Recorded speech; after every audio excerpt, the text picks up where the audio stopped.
皆さんこんにちは。トマトジュースのゲーム実況チャンネルのトマトことレイムです。ジュースことマリサだぜ。二人合わせてトマトジュース、という漢字で名前つけてみましたが今では死んだ設定になってしまいました。まあ仕方ないな。ということで今回は CK3 のチュートリアル動画の第3弾をお送りするぜ。今回は皆さん大好き継承についてです。CK シリーズが一番特徴的な継承権についてだな。そうです。皆さんせっかく広げた領土を分割相続で粉々になったという経験はありませんか？バラバラになった領土の請求権は持ってるんだけど元の大きさに戻るのに時間がかかってしまうということは日常茶飯事です。イベリア3兄弟なんかそうだな。最後はレオンが統一したんだっけな。記憶によるとそうだったね。大王と言われた王が死んだ後王国がバラバラになって再度統一という流れだったかと。ということでチュートリアル動画始めます。今気がついたんですがナレーションは YouTuber さんたちみたいで、YouTuber さんとパラドのコラボ企画みたいな感じになってるようです。Hello and welcome everybody, I'm Alfred the Great and you might know me from my grand strategy channel here on YouTube. I'm collaborating with Paradox Interactive to bring you a series of tutorial videos about Crusader Kings 3. Previously, we talked about the success of your character and dynasty, but of course none of that means anything if your realm keeps having civil wars and splinters whenever your character dies. Today, we'll check out how you can keep your realm together, even in death, by exploring the topic of succession. For this purpose, we're going to take a look at King Alfred II of England and how he has prepared his realm for his own demise. I'll be telling you about realm authority, realm succession laws, and title succession laws. Let's start out by talking about realm authority. Realm authority is a topic that you will encounter with every single character you play. If you are a vassal, you want to keep it as low as possible, and may conspire with fellow vassals in a liberty faction to lower realm authority and take away power right out of the liege's hands. Decentralizing the realm is, without a doubt, in the interest of a vassal. However, if you are the liege, you want to take absolute control. High levels of realm authority allow you to imprison unruly vassals, revoke their titles, and secure the spot on top of the food chain for generations to come by passing favorable succession laws. While this game of tug of war is already of incredible importance in feudal and clan-based societies, it is even more vital for tribes.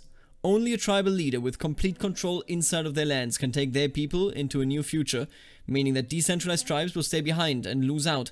Alfred the Great was the first king of United England, but he did not trouble the realm with any attempt to centralize it by raising the crown's authority, since he was more concerned with the Vikings' immediate threat. Since then, however, times have changed. The Vikings are long gone, and his grandson, Alfred II, is a cruel and terrible ruler, as feared as his grandfather was loved.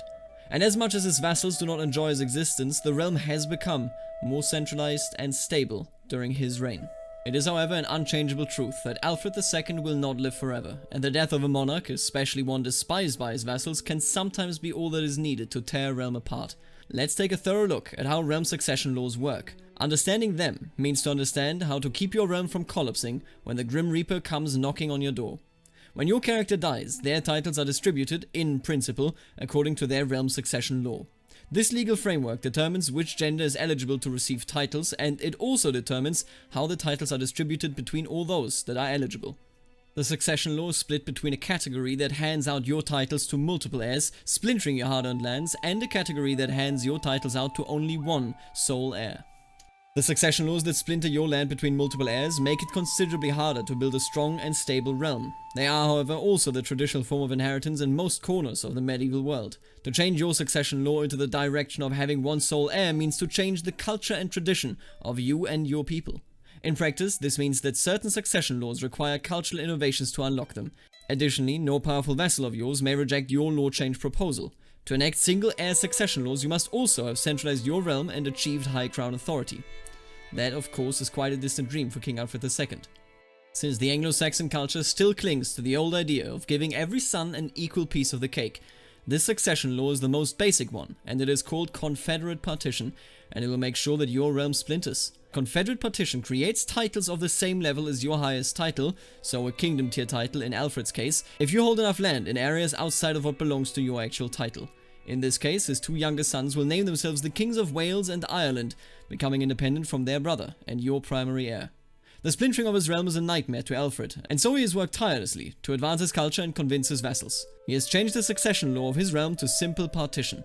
This way, his primary son still has to cede some land to his brothers, but the realm stays together. Nobody becomes King of Ireland or Wales, and England rules supreme. It should be pointed out that some regions and cultures are open to specific succession laws on the title law and the realm law level. Bohemians, for example, traditionally followed house seniority instead of partition. Your experience and options will differ across the map and time periods. The laws of the realm generally describe how all of your titles are distributed after your demise, but there is an additional layer to this: title succession laws.